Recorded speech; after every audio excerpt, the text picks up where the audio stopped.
My name is Amber Hayes and I'm 29 years old. I never thought I'd be the one standing outside my own sister's wedding reception, being told I wasn't welcome. I gave my name to the staff, but they looked confused. Sorry, your name isn't on the list. Shocked, I asked my mother who was nearby. She smirked. Did you really think you were invited? Strangers aren't allowed. I smiled calmly despite the pain tearing through my heart. Then I'll live like a stranger. And I walked away. Before I continue with my story, I'd love to know where you're watching from today. Drop your location in the comments, hit that like button, and subscribe if you want to hear more stories about family betrayal and the strength it takes to walk away from toxic relationships. I grew up in a middle-class suburb just outside of Boston. Our house wasn't fancy, but it was in a good school district, which my father Richard always said was the most important investment he could make for his daughters. Dad worked as an accountant and Mom, Diana, was a part-time real estate agent who primarily considered herself a homemaker. My sister Madison is 3 years older than me, and for as long as I can remember, she was my mother's clear favorite. When I was younger, I didn't recognize the favoritism for what it was. I thought Madison received more attention because she was older, or because she needed more help. Madison was pretty and popular, but struggled academically. Meanwhile, I was quieter, more studious, and found refuge in books and art. Dad would often sit with me at the dining room table while I drew or painted, telling me how talented I was. Those moments with him were precious islands of validation in a household where I often felt invisible. Everything changed when I was 15. Dad came home from work complaining about heartburn, went to lie down, and never got up again. The massive heart attack was sudden and devastating. I remember standing at his funeral, feeling my mother's arm around Madison's shoulders while I stood slightly apart, clutching my father's favorite tie that Mom had let me keep. After Dad died, the subtle favoritism became much more pronounced. Mom threw herself into Madison's life, attending every social event, shopping together, and planning Madison's future. I was expected to be self-sufficient. You've always been so independent, Amber, Mom would say, not as a compliment, but as justification for her emotional neglect. Despite the lack of support at home, I thrived academically. In my junior year, I won a prestigious art competition with a portrait series that my art teacher entered without telling me. The local newspaper did a feature on me, and while my mother displayed the article on the refrigerator, she also found ways to diminish the achievement. It's nice that you have your little drawings to keep you busy, she'd say, or Madison could have been artistic too if she'd had the time. But she's always been so popular. Madison's jealousy became more obvious during my senior year, when I received a full scholarship to attend Rhode Island School of Design. What should have been a celebrated achievement became a source of tension. I guess some people get all the luck, Madison commented during the dinner where I announced my acceptance. Mom quickly added, well, we all know college isn't for everyone. Madison has real-world skills. I moved out to attend college, and the physical distance provided some emotional relief. I excelled in graphic design and started freelancing during my sophomore year. After graduation, I landed a job at a boutique design agency in Boston, which allowed me to afford a small apartment of my own. I established a life independent from my family, though I still made efforts to stay connected. Every Sunday I would call Mom. Every holiday, I would show up with thoughtful gifts and endure the subtle comparisons and criticisms. Madison's boyfriend drives a BMW, Mom would say, or Madison is thinking about buying a house in the suburbs. There was always an implicit comparison that left me feeling inadequate. When I was 27, I received a significant promotion at work. I called Mom to share the news, and her first response was, "That's nice, honey, but Madison just got engaged. Ethan proposed last night with the most beautiful ring." The conversation immediately shifted to wedding plans and how Mom would help plan the social event of the season. Ethan came from a wealthy family, and my mother saw Madison's marriage as her ticket to the social status she'd always craved. Diana Hayes, mother of the bride, finally getting access to the upper-class social circles she'd been selling houses to for years. I was happy for Madison, truly. Despite our complicated relationship, I wanted her to be happy, but I couldn't help feeling that once again, my achievements were being overshadowed. I tried to participate in their excitement. What can I do to help? I offered during a family dinner shortly after the engagement. You're a designer, right? Madison said. as if she'd suddenly remembered what I did for a living. Maybe you could help with the invitations and stuff. That would save us some money. I agreed, hoping this might be a way to repair our relationship. Maybe creating something beautiful for Madison's special day would finally earn me the approval and inclusion I'd been seeking from my family for so long. I was willing to try one more time to be the sister and daughter they wanted me to be. Madison and Ethan's engagement lasted 14 months, during which wedding planning consumed my mother and sister entirely. The venue was an exclusive country club where Ethan's parents were members. The guest list grew to over 200 people, many of whom Madison had never met but were important business associates of Ethan's father or social connections my mother was eager to impress. True to my word, I offered my professional skills to help with the wedding materials. I could design custom invitations, I suggested during one of the early planning sessions at my mother's house. It would be my gift to you both. Madison exchanged a look with our mother before responding. That would be helpful. But we need them to be really elegant, like professional quality. I swallowed my pride. I am a professional, Madison. I design materials for luxury brands at my agency. Oh, right, she said, looking slightly embarrassed. Well, if you think you can handle it, that would be great. Over the next several weeks, I spent countless hours creating custom invitation designs, working closely with a high-end printer I knew through industry connections. I created mood boards, font selections, and color schemes that complemented Madison's chosen wedding colors.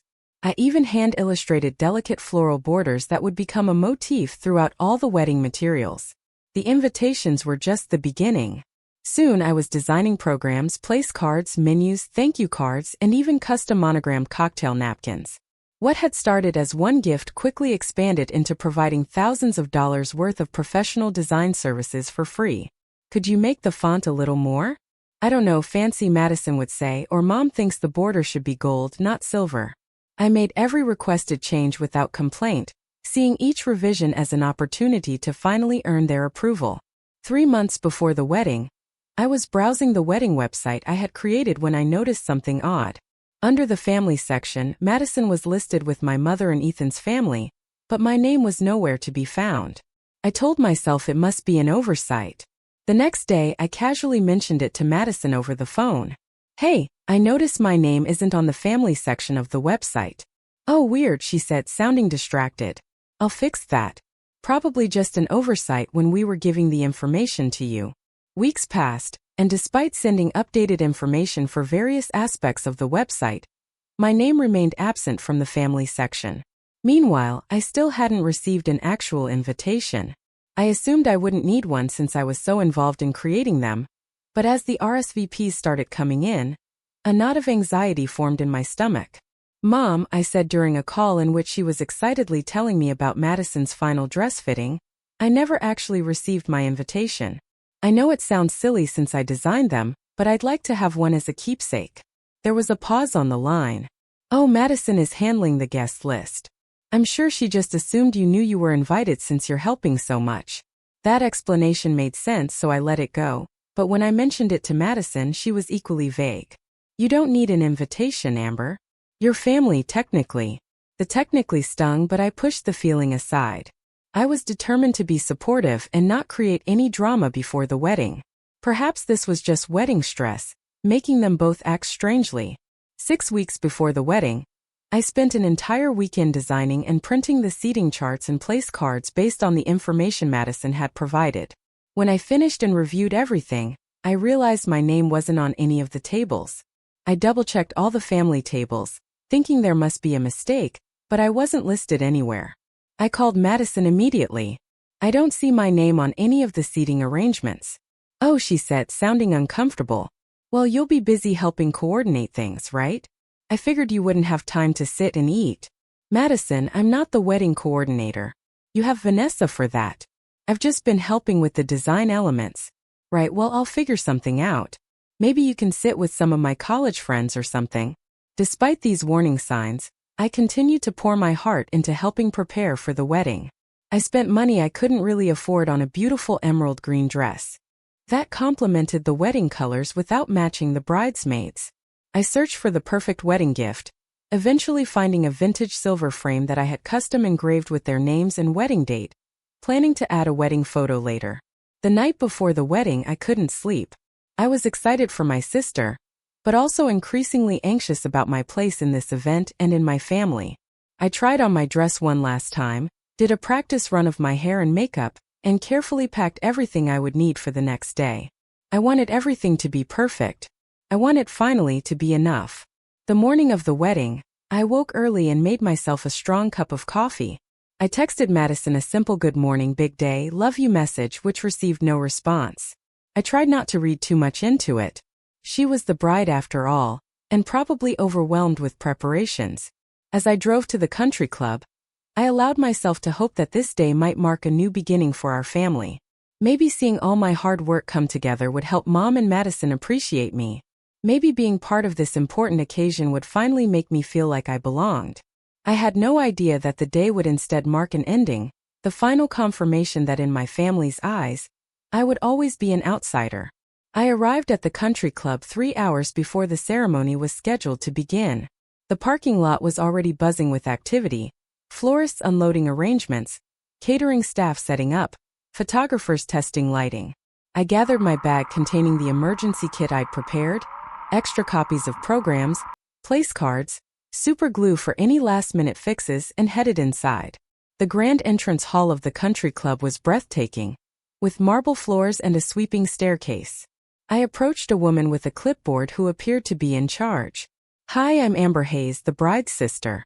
I've been helping with all the elements and wanted to check if there's anything that needs attention before things get started."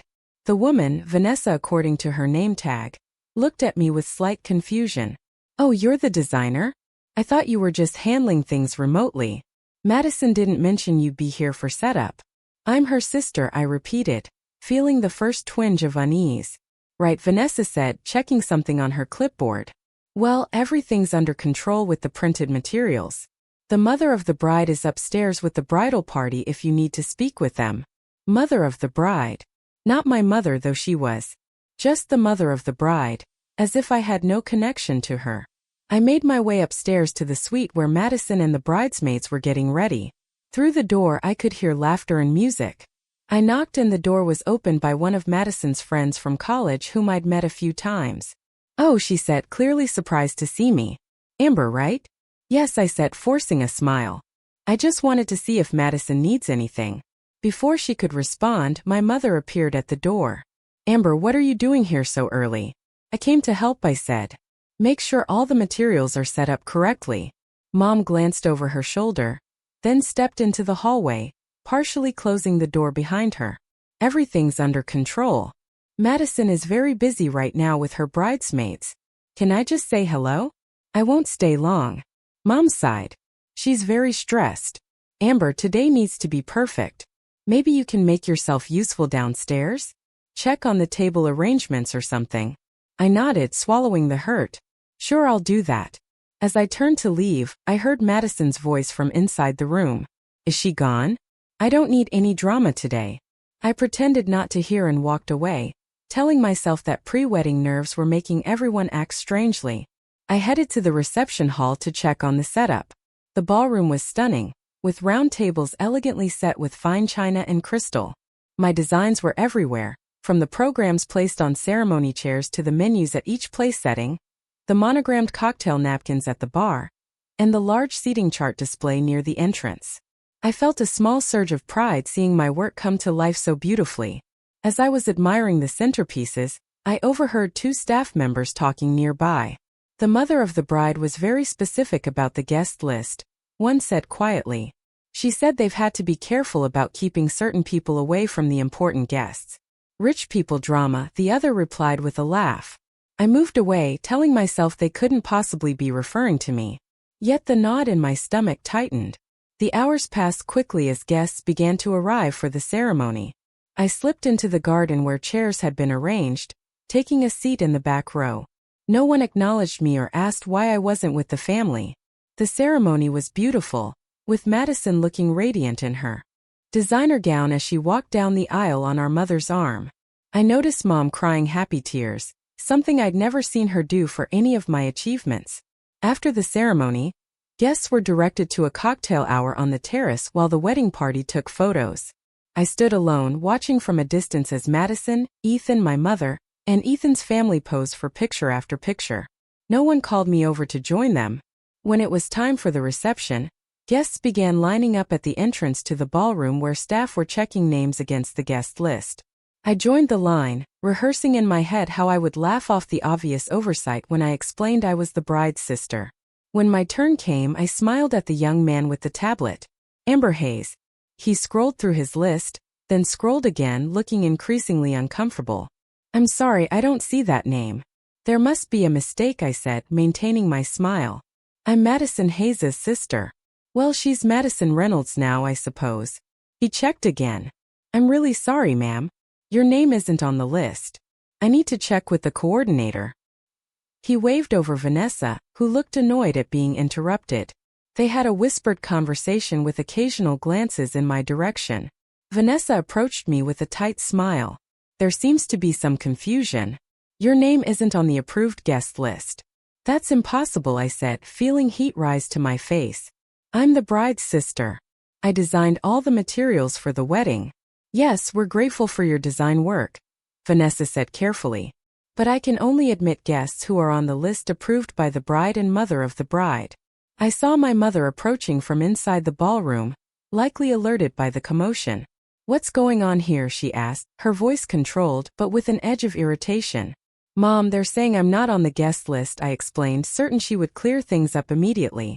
Instead, she gave me a cold look that I'll never forget.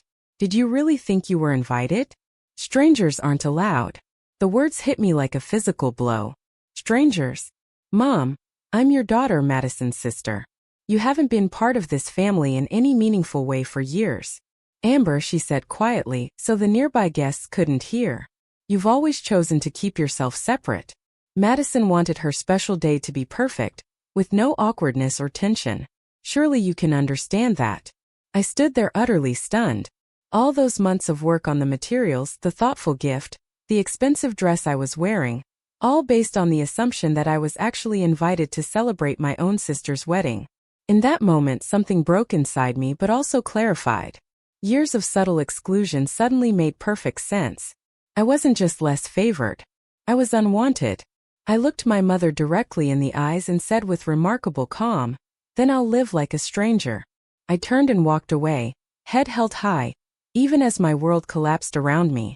Behind me, I heard Vanessa asking my mother if everything was all right, and my mother's response, just a misunderstanding with a vendor. Everything's fine. A vendor. That's all I was to them.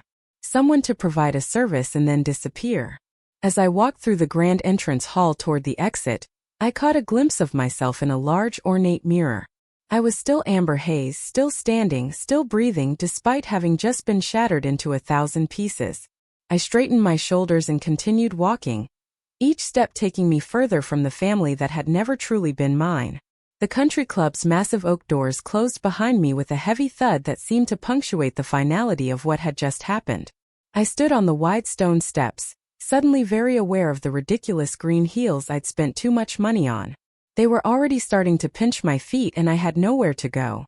My car was in the far corner of the parking lot. I started walking toward it, each step sending shooting pain through my feet and up my ankles. It felt appropriate somehow. Physical pain to match the emotional trauma I just experienced. Halfway to my car I stopped. The reality of what had just happened hit me fully, and my legs simply wouldn't carry me any further. I spotted a small stone bench near a decorative fountain and made my way to it, sinking down as my composure finally began to crack. I sat there watching water cascade from the fountain, the sound providing a strange, soothing backdrop to my unraveling. I didn't cry, not yet. Instead, memories began flooding back, one after another, each recontextualizing in light of this final rejection. My 16th birthday, when Mom and Madison had forgotten and gone shopping together. The high school graduation party where I'd overheard Mom telling her friends how Madison had been the one to really struggle after Dad died, with no mention of my grief. College move-in day when Mom had dropped me off with a quick hug while she rushed back from Madison's sorority event. Every holiday where my gifts were opened with polite acknowledgement, while Madison's were met with genuine excitement.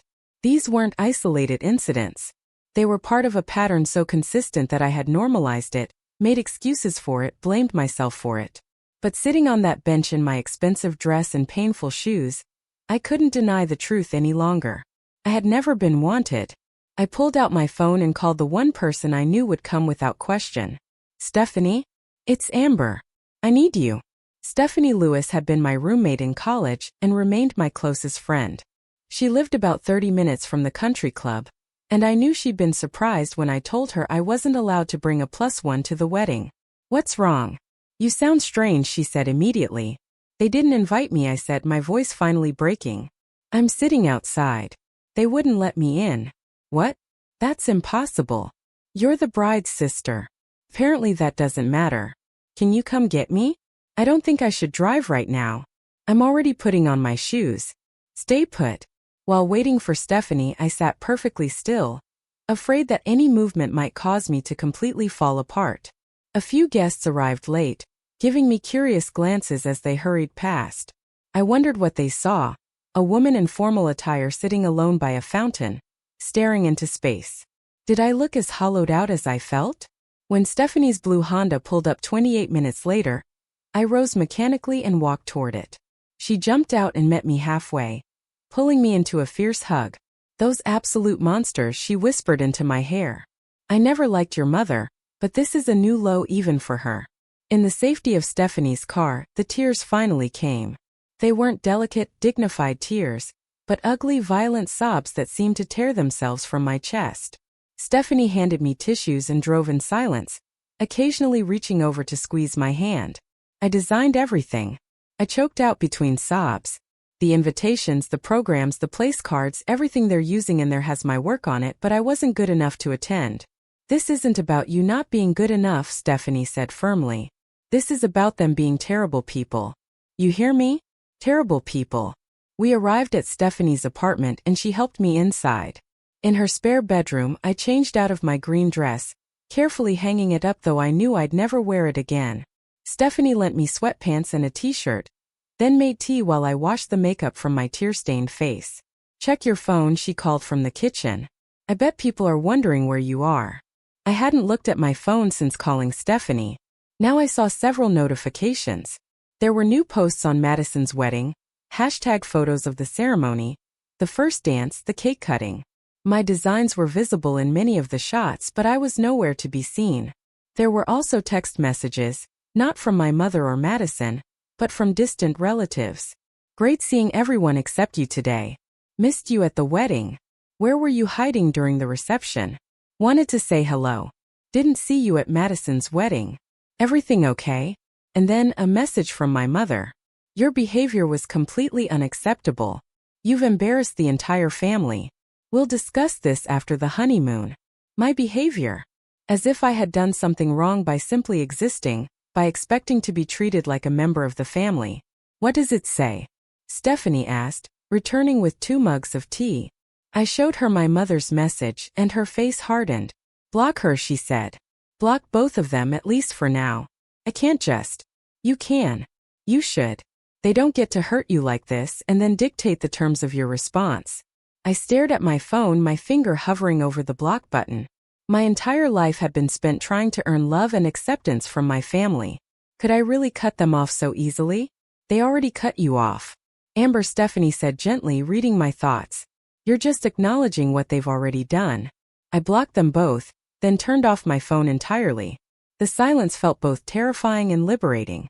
That night, curled up in Stephanie's guest bed, I experienced waves of emotions. Grief, rage, humiliation, and occasionally brief moments of numb relief. It was as if a weight I'd been carrying for years had been violently torn away, leaving me both lighter and unbalanced. Who am I if I'm not the person desperately trying to be good enough for Diana and Madison Hayes? I whispered into the darkness. I didn't have an answer yet, but for the first time I was ready to find out. The week following the wedding was the lowest point of my adult life. I called in sick to work on Monday, unable to face explaining what had happened to my colleagues. One day turned into 5 as I remained in Stephanie's guest room, alternating between sleeping for 12 hours straight and lying awake at 3 a.m., replaying every family interaction I could remember, searching for signs I should have recognized earlier. Stephanie brought me food that I barely touched and sat with me in silence when I couldn't speak.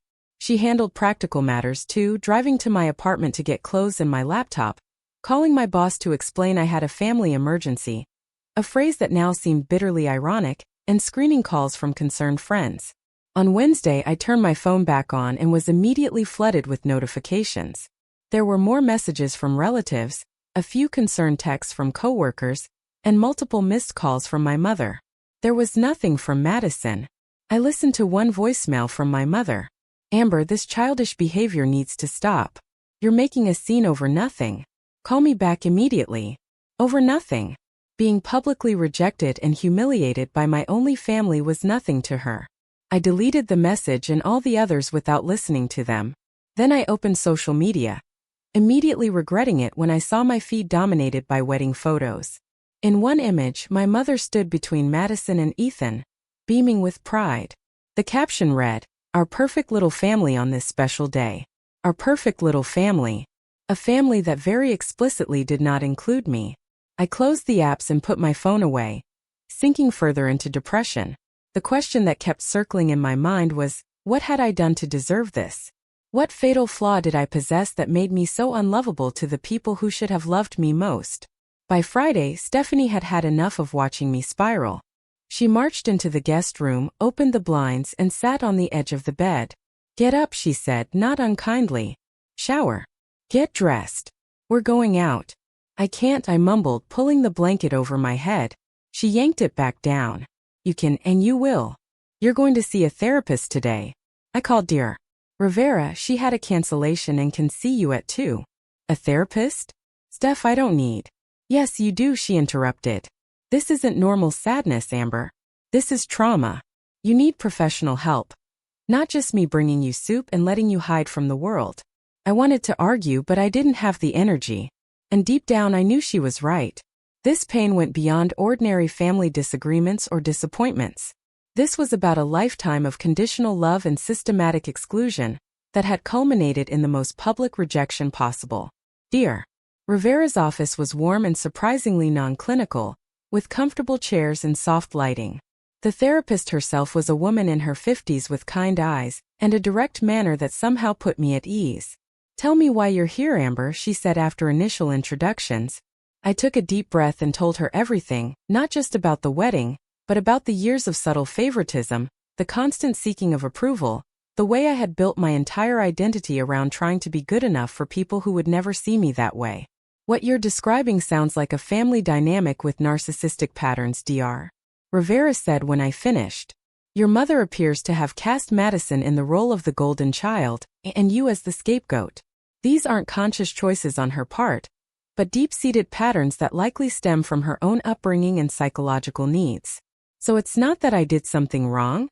I asked, embarrassed by how small my voice sounded. "No, Amber. Children don't earn or deserve mistreatment. You were placed in this role for reasons that have everything to do with your mother's limitations, and nothing to do with your worth." I nodded, tears streaming down my face. "Then why does it hurt so much?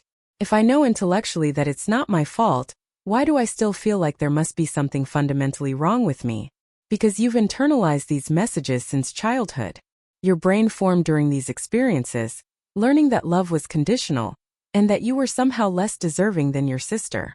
Unlearning those beliefs is possible, but it takes time and work." Over the next 2 weeks, I continued seeing Dr. Rivera twice weekly. I returned to my own apartment, but spent most evenings with Stephanie or on video calls with other friends who lived further away. I went back to work, throwing myself into projects that had nothing to do with weddings or family celebrations. During a particularly difficult therapy session, Dr. Rivera suggested I look through old family photos, not to reminisce, but to observe the patterns with new awareness. That night, I pulled out the photo albums I'd taken when I moved out of my mother's house. There weren't many pictures of me alone, I realized. I was almost always in group shots, often standing slightly apart or being held by my father rather than my mother. In one Christmas photo, taken when I was about 7, I was opening a present while Madison watched. Even then, I could see it in my expression, the hopeful anxiety, the desperate desire for approval.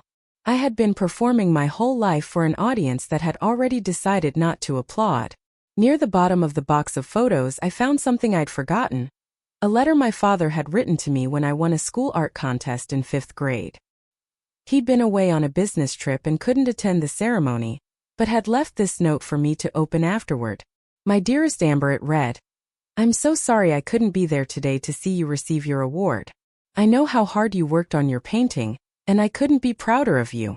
You have a special way of seeing the world that is entirely your own. Never lose that perspective even when others don't understand it. Being different isn't a flaw. It's your greatest strength. All my love, Dad." I traced his handwriting with my finger, feeling a connection to him that transcended the years since his death. He had really seen me and loved what he saw. That was a truth I could hold on to, a foundation I could build upon. In my next session with Dr. Rivera, I brought up my father's letter. "He was the only one who ever really accepted me for who I was," I said. "After he died, there was no one left in my family who did. But there are people in your life now who do," she pointed out. "Stephanie, your other friends, me, and most importantly, you're learning to accept yourself." "How do I do that?" I asked. "How do I stop measuring my worth by whether my mother and sister want me around? By recognizing that their assessment isn't accurate or fair. By understanding that their rejection says more about their limitations than about your value. And by building a life that isn't centered around winning approval you may never receive." I nodded slowly. "I think I've been waiting my whole life for them to change, to suddenly see me and love me the way I needed. But that's never going to happen, is it?" "I can't predict the future, Dr. Rivera said carefully. "People sometimes do grow and change, but you can't build your life around waiting for that possibility.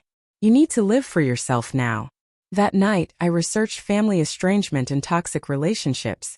I joined online forums where others shared similar experiences. I wasn't alone in this pain, I realized.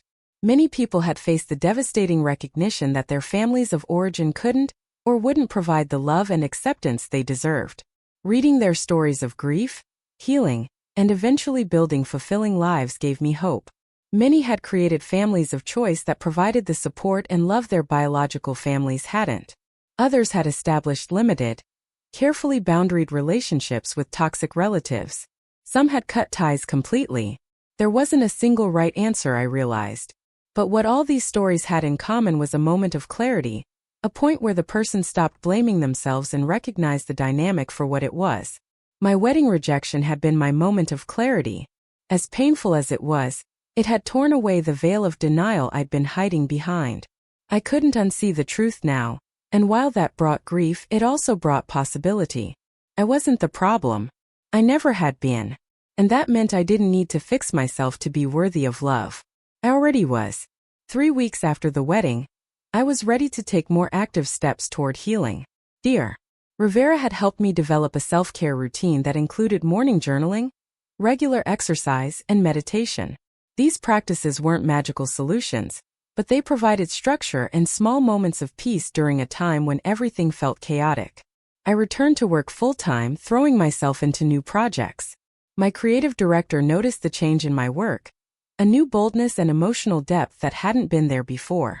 "There's something different about your designs lately," she commented during a review meeting. "They're more authentic, more impactful. Whatever you're doing, keep doing it." What I was doing was channeling my pain into my art, finding visual expressions for feelings I couldn't always put into words. Ironically, being rejected by my family was making me a better designer. At Dr. Rivera's suggestion, I drafted an email to my mother and Madison, setting clear boundaries for our future interactions. I didn't send it immediately, letting it sit in my drafts folder, while I considered exactly what I wanted to say. Meanwhile, the messages from my mother continued, growing increasingly manipulative. "Your sister is devastated that you're creating this drama during her honeymoon," one text read.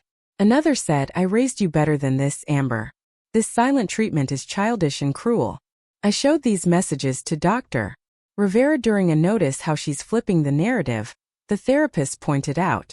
In her version, you're the one causing harm by reacting to their actions, not them harming you with the initial rejection.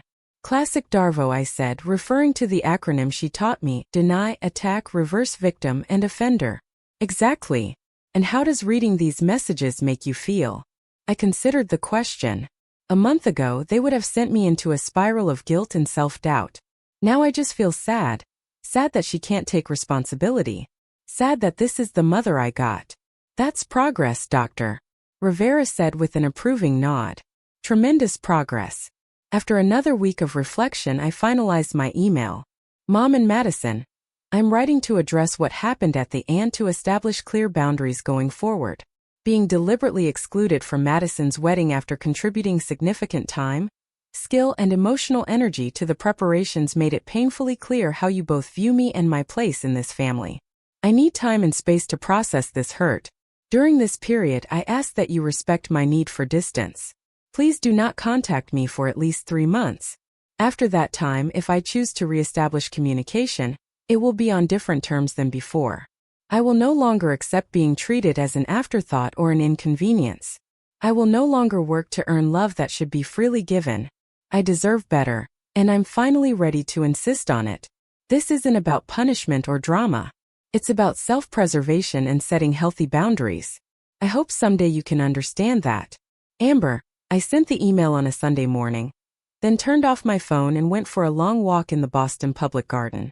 When I returned and checked my messages, there were multiple missed calls and texts from both my mother and Madison.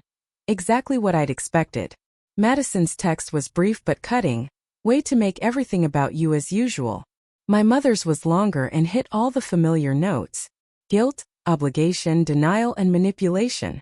I don't know what fantasy you've concocted in your head, but this is completely uncalled for. After everything I've done for you, this is how you repay me? By abandoning your family? Your sister is heartbroken. I'm heartbroken. If your father could see this behavior. I didn't respond to either message. Instead, I blocked their numbers, at least temporarily. It was a boundary I needed to maintain for my own well-being. The following weeks brought unexpected changes. Without the emotional drain of trying to please my family, I had more energy for other relationships and pursuits. I joined a local art collective, volunteered at a community center teaching design skills to teenagers, and reconnected with college friends I'd lost touch with. One rainy Tuesday, I stopped at a coffee shop near my apartment to work on some freelance projects. While waiting in line, I dropped my sketchbook and a man behind me picked it up. As he handed it back, he glanced at the page. It had fallen open to a series of logo concepts I was developing. These are really good, he said. Are you a designer? His name was Jason Mitchell, and he was a photographer who specialized in architectural and interior design photography. We ended up sharing a table and talking for over an hour about creative processes, client challenges, and our favorite designers. Would you want to get coffee again sometime? He asked as we were leaving. Or dinner? I'd love to see more of your work. It wasn't until I was walking home that I realized he might have been asking me out, not just expressing professional interest. The thought made me pause. Was I ready for that? After a moment's reflection, I decided it didn't matter if I was ready. I was willing to find out. Jason and I began seeing each other, sometimes for professional collaboration, sometimes for dates, often for both. He was thoughtful and direct in a way that was refreshing after years of navigating my family's indirect communications and hidden agendas. When he said he'd call, he called. When he had a concern, he expressed it. When he enjoyed something about me, he said so plainly. I like how your mind works, he told me one evening as we walked along the Charles River. You see connections that other people miss. These simple affirmations meant more to me than any compliment I'd ever received. There was no performance required, no hoops to jump through. Jason liked me as I was, not as I pretended to be. As my personal life blossomed, I also made a significant professional decision. I began looking for a new apartment in a different neighborhood, wanting a fresh start in a place that didn't hold memories of rushing to family dinners where I'd feel excluded or returning home dejected after another disappointing interaction. I found a sunny one-bedroom in Jamaica Plain, further from my office but in a vibrant community with more artists and creative professionals. The move was both physically exhausting and emotionally liberating. Each item I packed represented a choice about what to bring into my new life and what to leave behind. In my new space, I created a home office that doubled as a studio for personal creative projects. I painted the walls a soft sage green that made me feel calm and grounded. I hung art by local artists I admired and friends whose work inspired me. I made every decision based solely on what I wanted, not what anyone else would think. 3 months passed, then 4. The holiday season approached, traditionally a time when family obligations would have dominated my thoughts and schedule. My mother emailed, ignoring the boundaries I'd set in my previous message. Thanksgiving dinner will be at 3 p.m. Madison and Ethan will be there. I expect you to put this nonsense behind you and behave like an adult. Family is family. I drafted and redrafted my response several times before settling on, thank you for the invitation, but I won't be attending Thanksgiving this year. I wish you a pleasant holiday. It was polite but firm. No explanations, no apologies, no opening for negotiation. Instead of the traditional family Thanksgiving, I accepted Stephanie's invitation to a Friendsgiving gathering. Jason came too, meeting my closest friends for the first time. We ate too much, played board games, and laughed until my sides hurt. Not once did I feel I was performing or seeking approval. Not once did I feel less than or unwelcome. As the evening wound down, Stephanie pulled me aside. How are you really doing? With everything? I considered the question carefully. I'm doing. Authentically, I finally said. Sometimes that means I'm sad or angry. Sometimes it means I'm happier than I ever remember being. But it's all real now. I'm not pretending anymore. She hugged me tightly. That's all any of us can ask for. The wedding rejection that had once felt like the end of my world had become the beginning of a new one. A world built on genuine connections, clear boundaries, and the radical notion that I was enough exactly as I was. 1 year after Madison's wedding, my life had transformed in ways I couldn't have imagined during those dark days following the rejection. My design business was thriving.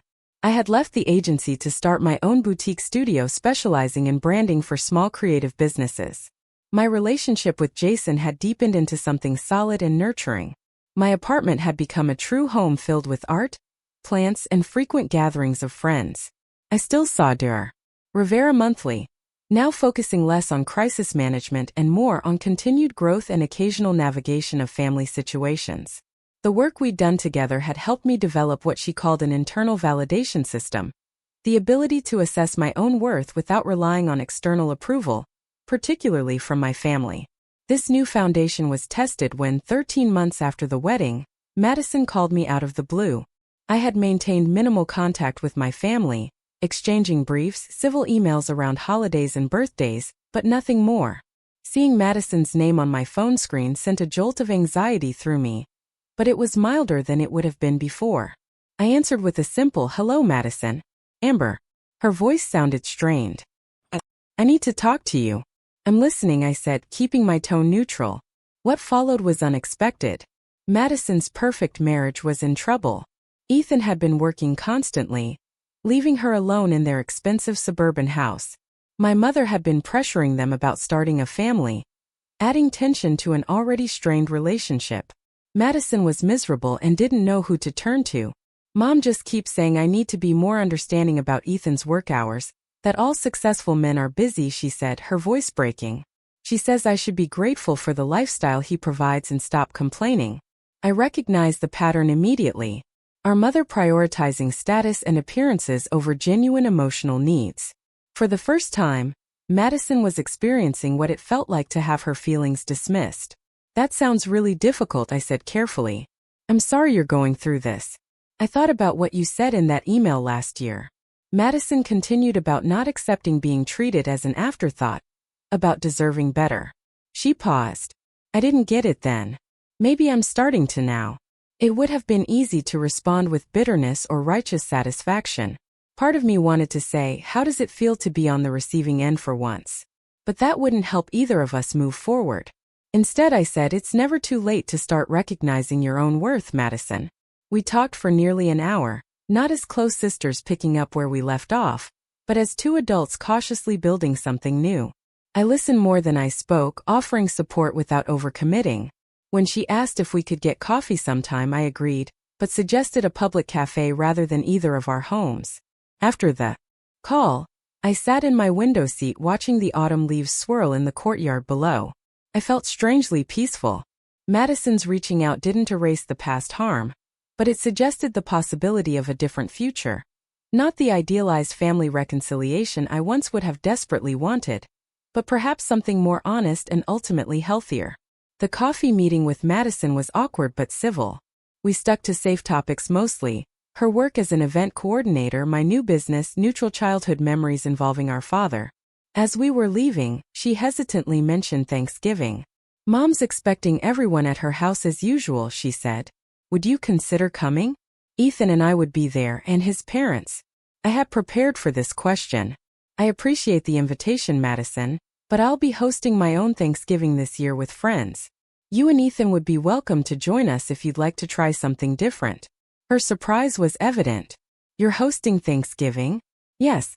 It won't be as formal as Mom's, but the food will be good and the company will be warm."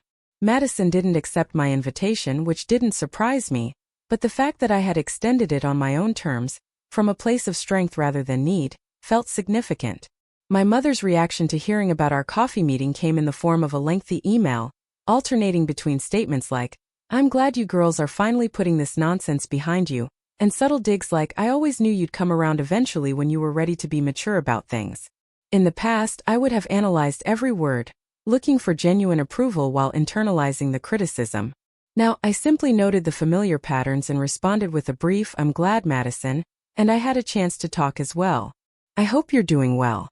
The shift in my response to my mother wasn't lost on Jason, who had witnessed some of my earlier reactions to family communications. "You used to get so anxious whenever your mom contacted you," he observed one evening as we cooked dinner together. "Now you just seem, I don't know, unaffected." I considered this as I chopped vegetables. Not unaffected exactly. More like, I see her clearly now. I understand her limitations. I know her approval isn't necessary for my happiness, and her disapproval doesn't determine my worth. Jason smiled. "That's a big change from the woman I met a year ago who apologized for having opinions about where we should have dinner." He was right. The woman I'd been before the wedding rejection had been so afraid of disapproval that she'd made herself small, avoiding conflict at all costs. The woman I was now understood that healthy disagreement was part of authentic relationship, and that true connection required showing up as my full, imperfect self. As another holiday season approached, I made good on my plan to host Thanksgiving. Our guest list included Stephanie and her boyfriend Jason, several friends from the art collective, 2 former colleagues, and a few neighbors from my building. Madison and Ethan declined as expected, but to my surprise, they sent a lovely bottle of wine and a handwritten note wishing us a happy holiday. The day was chaotic and wonderful. Too many cooks in my small kitchen, a turkey that took longer than expected, spirited debates about movies and books, board games that got increasingly competitive as the evening progressed. Looking around at the mismatched chairs and borrowed plates, the diverse group of people who had chosen to spend their holiday together, I felt a sense of completion. This was family. Not defined by blood or obligation, but by mutual care and choice. These people saw me, valued me, and wanted me present not for what I could do for them, but simply for who I was. The wedding rejection that had once seemed like the ultimate confirmation of my unworthiness had actually been the beginning of my liberation. By walking away from people who couldn't love me properly, I had created space for those who could. By releasing the exhausting pursuit of conditional approval, I had found the energy to build a life that truly reflected my values and desires. One evening in December, I received an unexpected message from a cousin I hadn't spoken to since the wedding. She was in town for a conference and wondered if we could meet for coffee. We arranged to meet at my favorite cafe near my apartment. "I heard about what happened at Madison's wedding," she said, after we'd exchanged initial pleasantries. "Aunt Diana told everyone you had a scheduling conflict, but I figured that wasn't the whole story." I smiled slightly. "No, it wasn't. You seem good though," she observed. "Better than I remember seeing you at family gatherings, actually." "I am good," I confirmed. It turns out that sometimes the worst thing that happens to you can lead to the best version of yourself. As I walked home from the cafe, I reflected on the journey of the past year. The pain hadn't disappeared entirely. There were still moments of grief for the family relationships I had wanted but never had. But those moments no longer define me or determine my choices. I had learned that family isn't always who you're born to. Sometimes it's who you choose and who chooses you in return. I had learned that love shouldn't require constant performance or proving yourself worthy. Most importantly, I had learned that walking away from people who can't see your value isn't giving up. It's an act of profound self-respect. The stranger I had promised to become that day at the wedding reception wasn't really a stranger at all. She was the authentic self I had always been beneath the layers of people-pleasing and approval-seeking. By walking away from conditional love, I had finally found my way home to myself. Have you ever had to walk away from a relationship that was hurting you even though society says but they're family? I'd love to hear your stories in the comments below. Remember that choosing your own well-being isn't selfish, it's necessary. If my story resonated with you, please hit that like button and subscribe for more content about setting boundaries and building authentic relationships. Share this video with someone who might need to hear that they deserve better. Thank you for listening to my journey, and remember, sometimes the family you create is more nurturing than the one you were born into.